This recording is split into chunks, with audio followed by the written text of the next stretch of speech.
Hey everybody, David here, and welcome to the ASOG podcast. If you're an automotive industry professional or a shop owner yourself, then you are in the right place.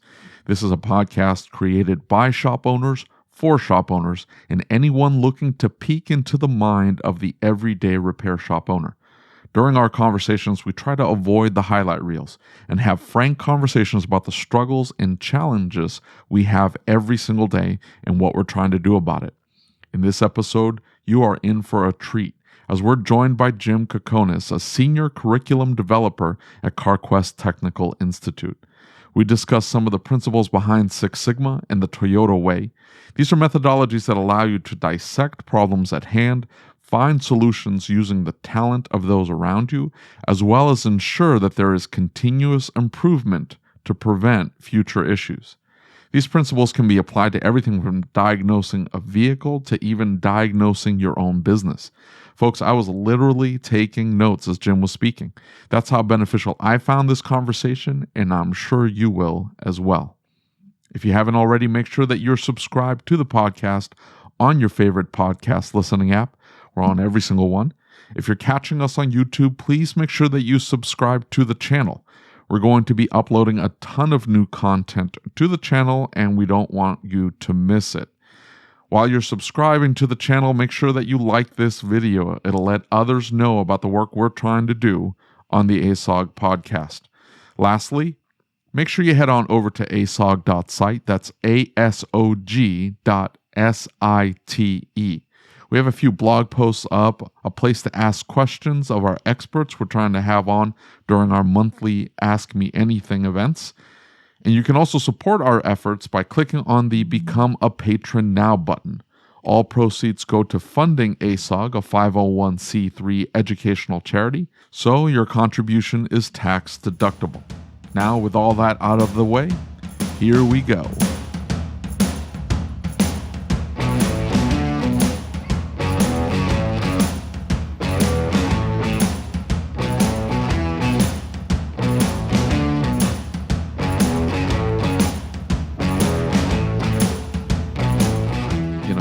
It throws me off because all I'm thinking about is how much work am I going to have to do in post to clean this up. And look, and just hearing you yell is the best part because when it happens, you just get progressively louder, and to the point it's like you've really raised your voice to the maximum octave. You know, I can normalize that. Yeah, but it's pretty amusing on my end, and I have to mute myself and get a few giggles out. Then there you go. Anyway, I said hello to Jim. Very cool. Very cool. So we have that out of the way. Nice. Yeah. In all seriousness, David, what do you do? Are you also a shop owner? I am also a shop owner, although barely. So, yeah. He offered to sell me a shop for half a honey bun earlier today. Aha. The price goes down every day. Yesterday it was $1.50 and half a honey bun. Won't be long until he's going to be paying me to take it. No. Where's the location of this honey bun shop? I'd probably have a boat or two if I was selling honey buns. We're in Merriam, Kansas, which is right outside of Kansas City. Okay. Yeah. I don't know that either of you recognize this, but I am pretty sure that I introduced both of you at Vision. And that was about the time that I introduced you, Jim, to Dutch. So you may not have recognized it. It was busy. It was hectic, but I'm pretty sure you two have met and just don't know it. If I saw a face, I'd be like, I know you. Oh, yeah. He's hard to miss, man. He's hard to miss. He's got these huge teeth. He's got really big teeth. It's very clear. I got to cut all your teeth comments out. Go back to listen to all the podcasts. Every single tooth comment. Wow. There's always 3 or 4 in every podcast, and I got to cut them all out. Wow. He always has to put a dent in it. Yes. Yes. Okay. All right. Enough of the jokes. All right. In all seriousness, Jim, thanks for joining us. I really appreciate it more than you can imagine. And I've learned so much from you. I really have. And our first conversation, I don't know if you remember this, but our first conversation you and I ever had, I said something to the effect that I would really like to see us have classes on diagnostic process, not necessarily on how to do the test, not necessarily on what step to take next, the thought process behind that. And, it was really eye-opening for me because it helped me realize how to better help my technicians. It helped me better understand my technicians, but I think it made me a better business owner. And, I genuinely mean that because it gave me a different perspective.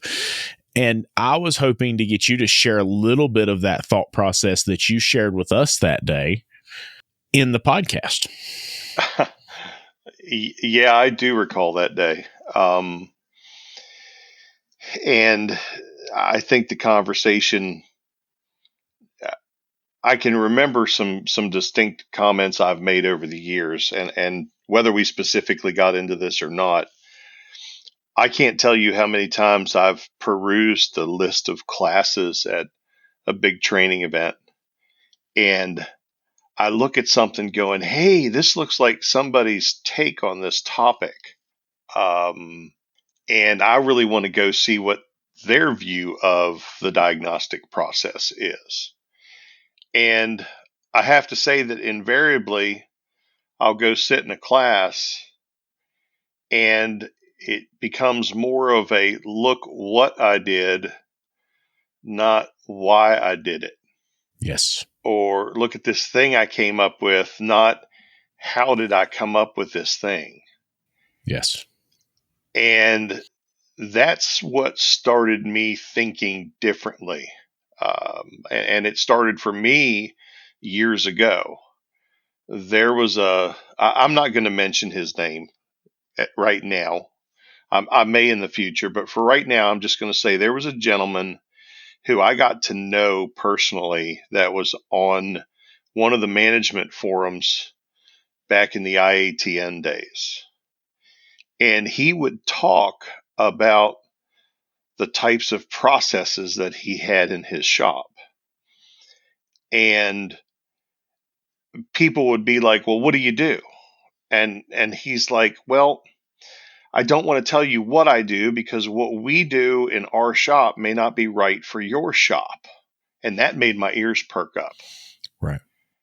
And so what he was trying to get people to do was learn a process for solving problems or improving a process and apply those techniques and start generating your own solutions. And through that conversation, I was like, well, this can be applied to a diagnostic process as well, because my current condition, there's one of those phrases we talked about. My current condition is something is broken. It's not performing the way I want it to.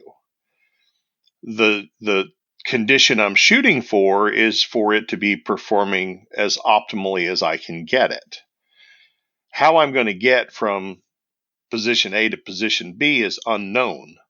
So I have to use techniques that help me navigate my way through that, hopefully gaining ground at every iteration. So I think of something that could be the cause based on my understanding. I do it, and then I study the results. And if it was an improvement, but not where I wanted to be, leave it in place and go for the next one. But do one thing at a time until I work my way through a process of improvement to get the system running the way I want it to be. And that was kind of the discussion in a nutshell with about 1 billion details. Absolutely. Absolutely. And the big thing that stuck out to me was something you said at the very end of that. One thing at a time. Just one thing.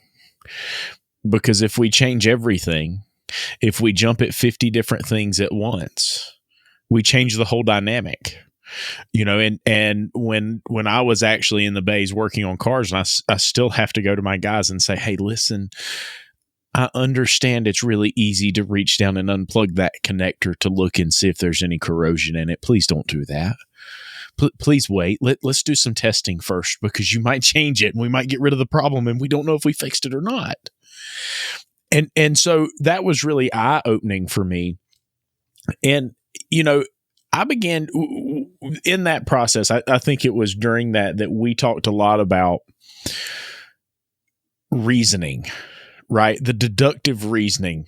And you said some things to me that I kind of sat back and said, oh man, I'm out of my league. I don't do that. I don't know that I have the capacity to reason with what you were saying.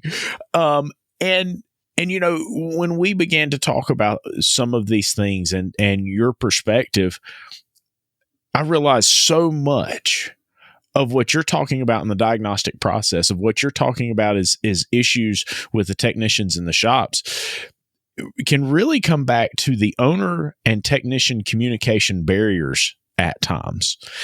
And we were talking before the show started that in a lot of cases, I think we see a large majority of shop owners who are technicians.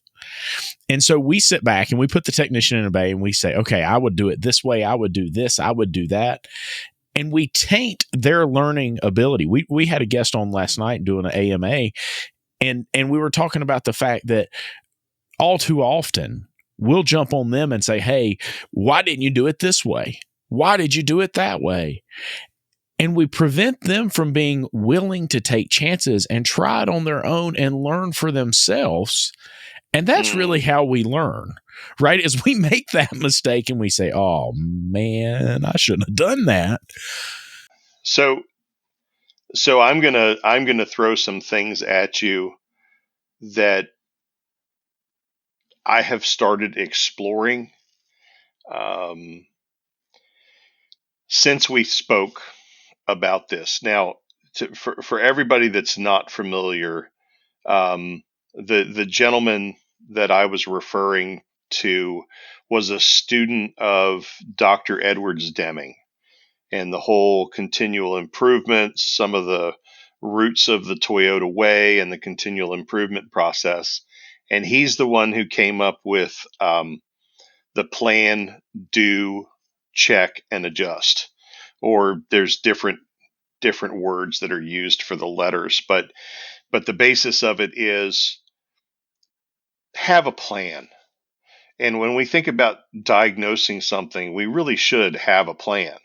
But what does that mean? It seems simple. Okay, have a plan. But what it really means is I have a deep understanding of the current condition, and that is a mouthful.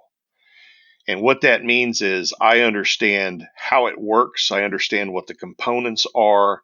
I understand what's not happening, how often it's not happening. And so from that, I can plan because I have a deep understanding. If I don't have a deep understanding, the first thing I have to do is go seek some understanding.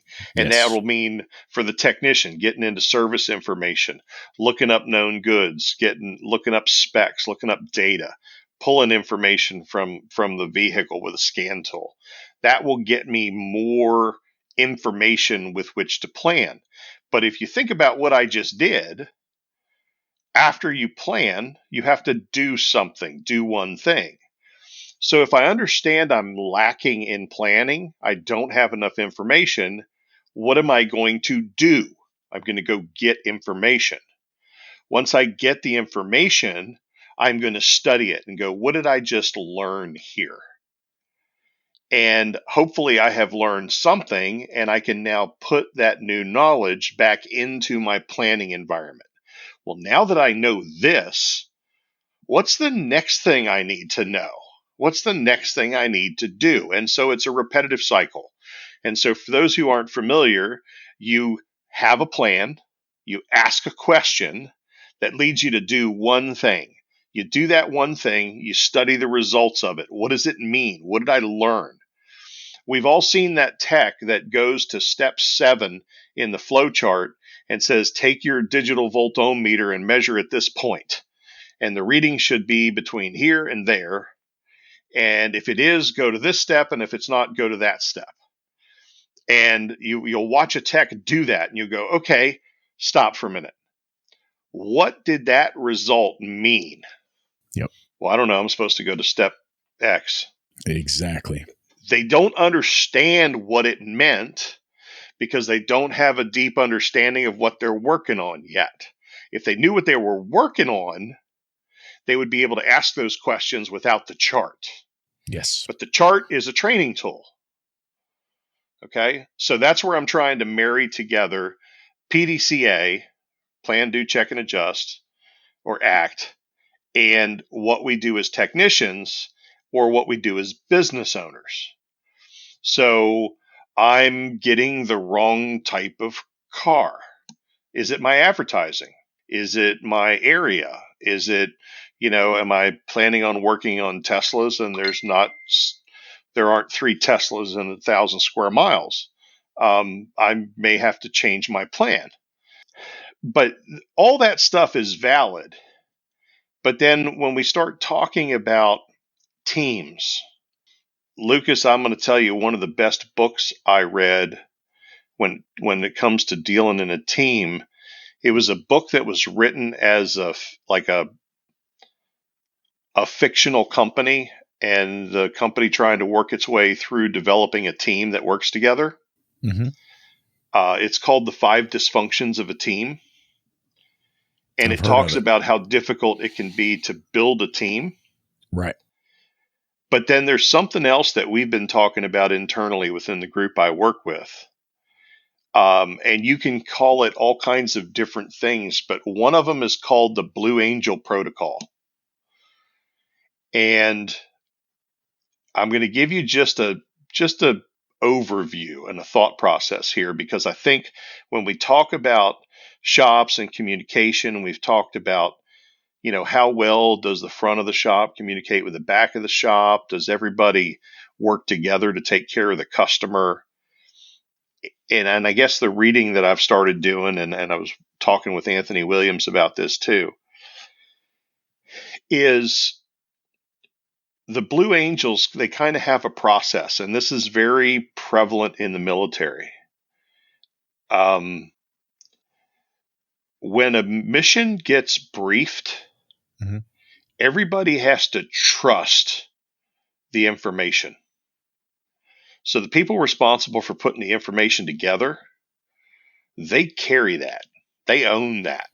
Right. And if you go out to execute the mission and the intelligence was bad, you don't blame the guy in the shop. Are you seeing where I'm going with this? Yeah, absolutely. And so in an after action report or on a debrief, think about this mentally. Everybody walks into a room to talk about the business.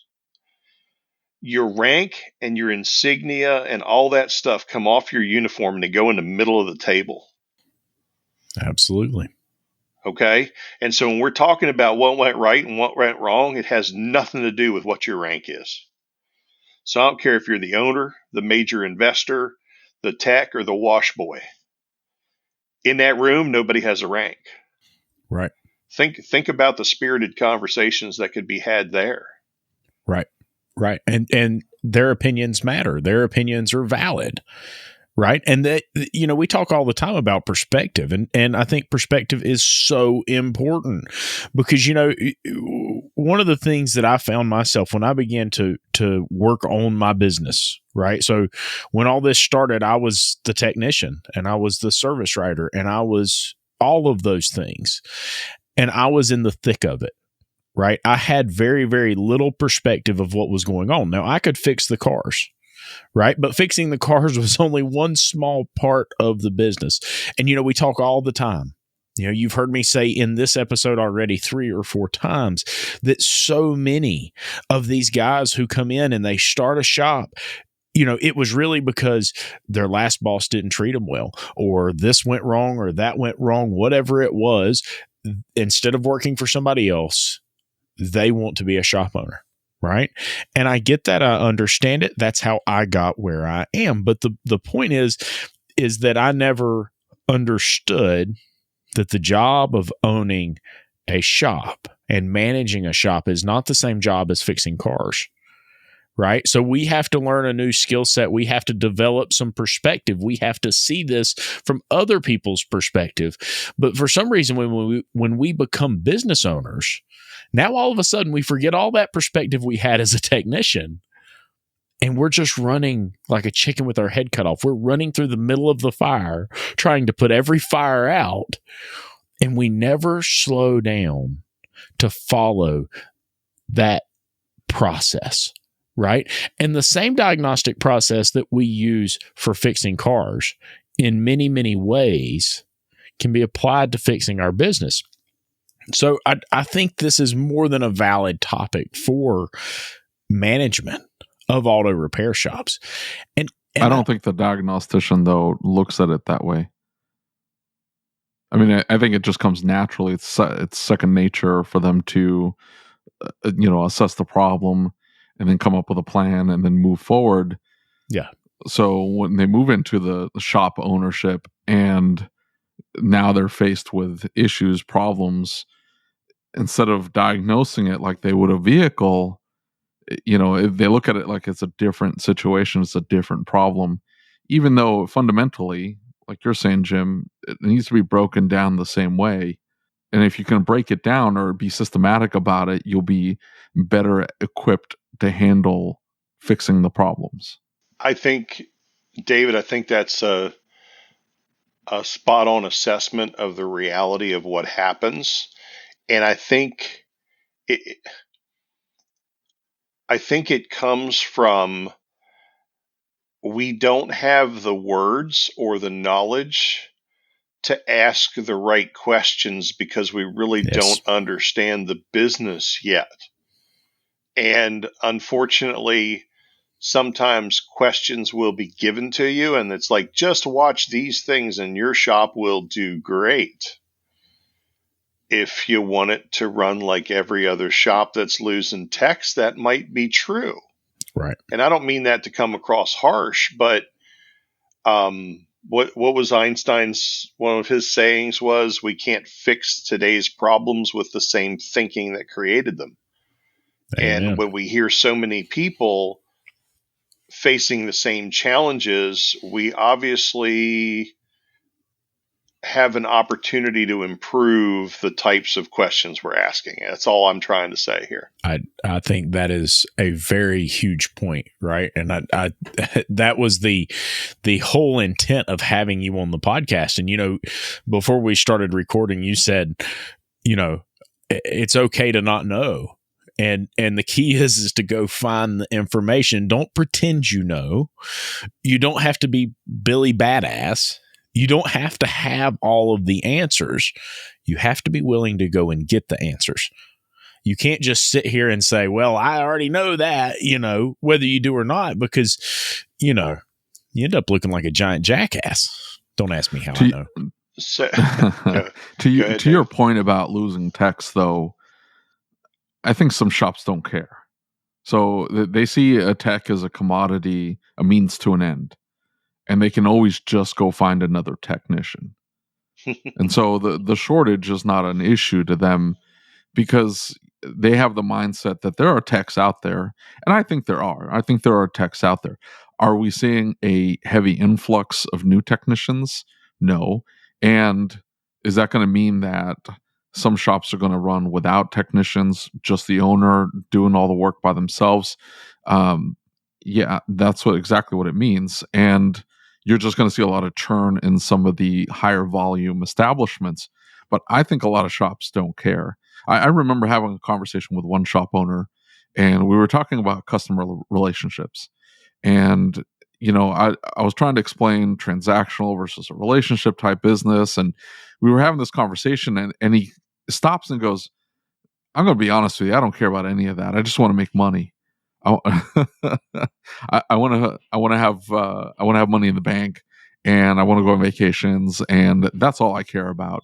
So if that means that technicians aren't treated like you would think you'd want to see them treated, so be it. as long as that end result is achieved. Does that make sense? And so I don't know that the approach of breaking things down when you have a problem with an employee, or you have a problem in the shop that can be resolved with in collaboration with an employee. I don't know that they care that they can get feedback from them, that they can collaborate, they can break down the issue, and if they approach it in a systematic fashion, you'll probably see less turnover, which at the end of the day would mean more money in their pockets. But they may not care. They're like, okay, this is a problem. I'm just going to go ahead and push them out the door and just find somebody else. So how do you address somebody like that, or would you even address somebody like that? Personally, if they don't see a problem with their system, then there's nothing for you to fix. And I'm sorry, that may sound harsh, but it's kind of like the customer that's got 4 blown out shocks and a loose tie rod end. If it drives fine to them, you're going to have a hard time selling them a repair. Yeah, well, I mean, you're going to tell them, hey, this is going to end up causing an accident. You're going to end up getting hurt. But they've been driving around like that for a year, and they're like, well, I've been fine this whole time. It should be fine tomorrow, right? And I understand where you're coming from, and I agree with you 100%. I think if you don't take the approach that these aren't just the means to an end. These are people. We need to culture careers. We need to make sure that we're the right influence in the industry, and we need to make sure that we're not just like that every other shop, or the assumption of what every other shop is, in that they just turn people around and they don't care how much you make as long as they get their buck, and that's it. So, I guess with somebody like that, if money's their motivation, let me reset my answer. If money's their motivation, then I would start asking them questions. Could you make more money from an efficient 4-bay shop or an efficient 8-bay shop, or 2 good locations in 2 separate areas that have similar overhead costs and production numbers? Could you do that with 2 locations? And if their answer to that is yes, then ask them where they're going to get the people to run them. Because if they have to be there, if they're finding they have to be there to ride herd over one location, they will never get to the second location. How many of those guys that just want to make money do you see fail when they go put up a second shop? Yep. Because they have never learned how to Exactly. replicate themselves. They've never learned how to create a team. They've never learned how to teach their techs and enable them to hit the goals that they can.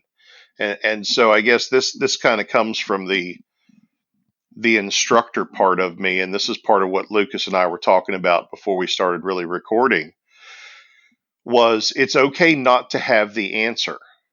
If I have to be there to answer every question that comes up or to make sure the right decision is made, I can only ever be so efficient. But if I can enable and empower the employees to make the right decisions for the right reasons, we can now all get more done. And that technician that comes with a question, instead of giving them an answer, ask them what their solution would be. And this is one of the tricks to teaching people and improving their skill set, while you get to step back and observe. It is okay not to have all the answers. You shouldn't be the answer person. You should be able to delegate and allow those people to work their way through their growth in knowledge and expertise so that they become more valuable to themselves and to you as a shop owner. And I guess I'm sounding a little bit like a sales guy, because I no longer work as a shop owner. I'm working as a as a trainer, and I'm working with different projects now. So I just know what worked, and I've worked in and worked with a lot of teams, and I can tell you that there's a reason why some teams succeed and thrive and others fail. I think that point, it was really important to make, though, because I think somebody might listen to this and go, oh, this is just another more woo-woo ideas. We're trying to, quote unquote, better the industry.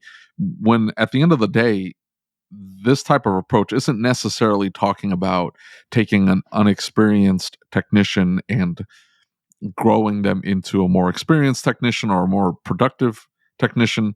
This is very much a process or a system in order for you to achieve, quote unquote, replication, or at least replication of systems and processes within the shop without you having to manage every single aspect of it.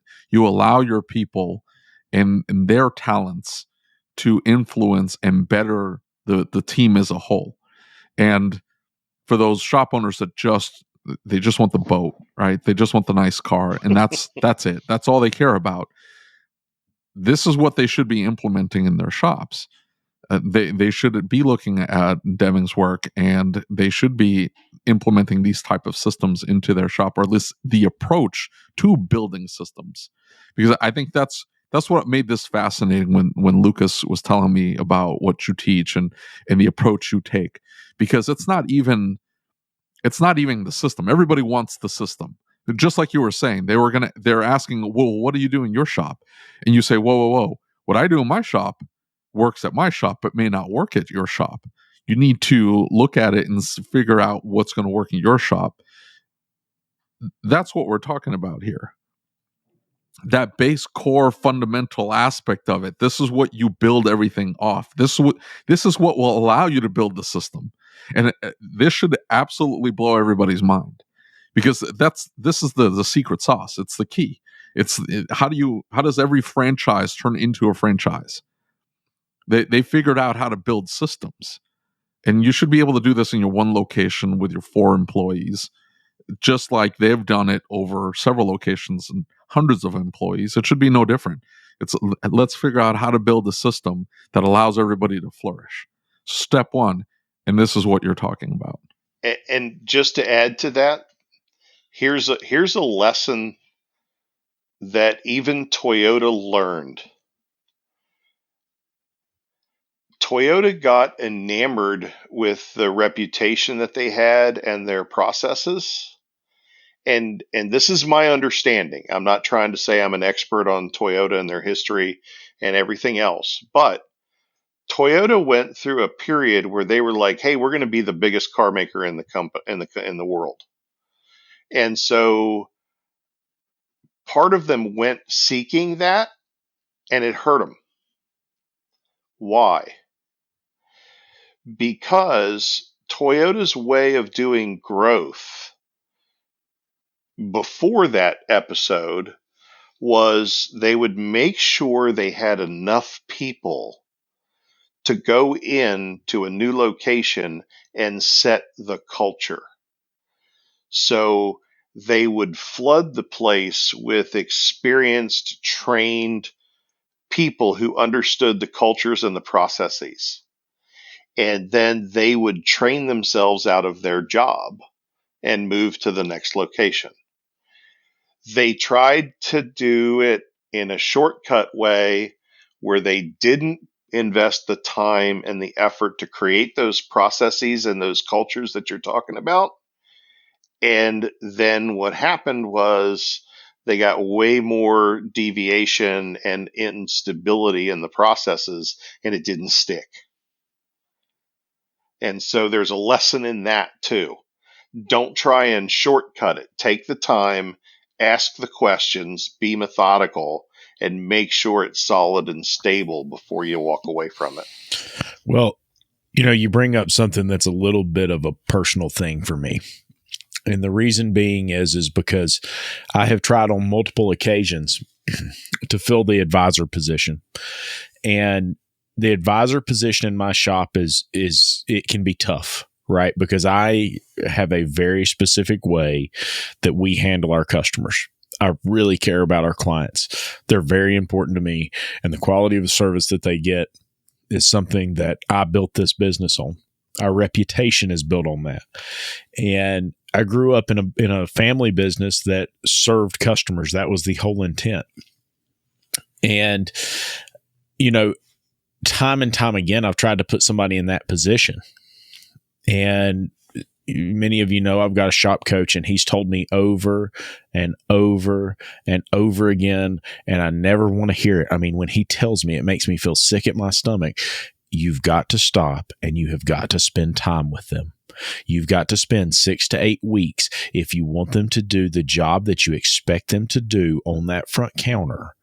They need to be with you for 6 to 8 weeks, listening to everything you say, everything you do, working through each step of your process with you.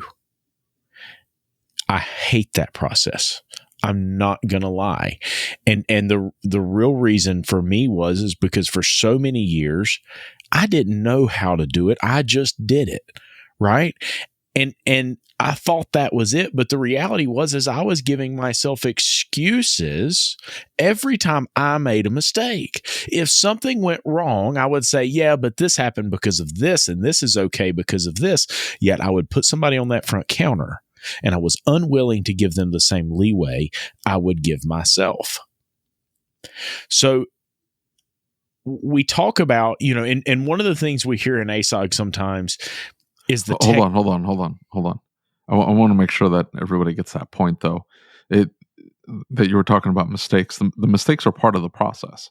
Yes. So, and when Jim's talking about having a process to deal with the mistakes and reassessing and then moving forward with your plan, that's what you're talking about. The mistakes are feedback. They allow you to then determine which way you need to go next. It's course correction. But without a plan, without a system to create that system, right? Without a process, mistakes can be overwhelming. Because, for yourself, you make the excuse. But if you've got an employee, maybe you keep them on a short leash. Or you just get frustrated with them and then you push them out the door. Because you don't know what to do with the mistake. You just, man, why do they keep making these mistakes? And then another one, and then another one, and then another one. And eventually they go out the door. Or you get on ASOG and you start typing up this long story about everything they did wrong and what they should do. And of course, the feedback always ends up being fired. You just start to see they'd be gone. They'd be gone tomorrow. I would have fired them already. And instead of, like Jim was saying, asking those questions, what led to this? What systems do you have in place? How did you train them? What processes did they fail on? And usually there aren't any. That's sort of the problem. So, sorry, I just wanted to make sure we made that point about mistakes, because I think it's important. And that's exactly what I was getting ready to say. So it ends up on ASOG. They've got a problem with this technician. They've got a problem with this service advisor. They've got a problem, right? And the reality of it is we never even sat down to understand what the problem was. I mean, let's be realistic. If we bring somebody in within 90 days, we should damn well better know if that's a good fit or not. And we should know before that, truthfully. If we've done a good job in the hiring process, if we've done a good interview, if we've got a good application and we've checked references, we should already have a good idea if this person's a good fit. But all too often, we end up getting really frustrated. And one of the classes I attended, there was a slide, I'll never forget it. And the educator was talking about, relationships. And he said, you come into the relationship and everything's great, but over the years she said something to you and you said something to her, and all of a sudden there's baggage that begins to build up. And just like our customers have baggage, our employees have baggage. And they bring that with them, but we also begin to build our own baggage when they're in our facilities. And it is so easy to get a skewed perspective of an employee where we change our entire mindset to them. We don't slow down to understand that a lot of this is our responsibility, right? Building a team comes back to the leader of the team in many, many ways. But so many times, the answer in ASOG has been fire them, fire them, fire them. If they had done that, I would have fired them. But just like you Can said, go can ahead. I ask you guys? Can I ask you guys a question? Absolutely. I want you. I want you both to imagine. I've done this with people before. I want you both to imagine that you have the responsibility to observe people at work. Okay. And let's say there is a process or there is a standard that's out there. And if the standard was going to be posted somewhere, first question is this: would you post it where the person doing the work could see it, or would you post it where the person observing could see it? I would probably post it where the person observing could see it. Why? Well, because if it's not their job and they're observing to verify the process was followed, the employee is in my shop at least, the employee is really the one who forms the process. They're the one in the thick of it. They should know what the process is. Okay. Yeah, I like the Yeah. answer. David, you agree? Okay. So then now the question becomes, you notice that the employee did not follow the steps of a process. They did it differently. Now what do you do? What's the end result? Well, in other words, what was the objective that we're trying to achieve in following those steps? And did we achieve those results? And was it faster, more efficient, cheaper, whatever metric? And that's the more, I guess that's I should take a step back. Do we have yeah, sorry. No, that's good. I'm listening to you think through a presented scenario, and I love it. Keep going. So we have to have a metric, right? A way by which we judge the end result. And so did the metric get achieved? So if there was deviation, did we get to the end result? Yes or no? And was it to the benefit of the shop or the benefit of whoever benefits from the end result? So okay. If it ends up being better, then what if my metrics are driven off of a couple of simple concepts? Like, we will search out and implement any process change that eliminates waste, but will not have an impact on quality that the customer is willing to pay for. There's my value proposition in a nutshell. Okay. So if I can remove a step or change a step without impacting the quality of the work, that's an acceptable change. Sure. So the way you worked through that was good, but let me just give you a simple interaction starting point that will allow your brain to do everything you did. Okay.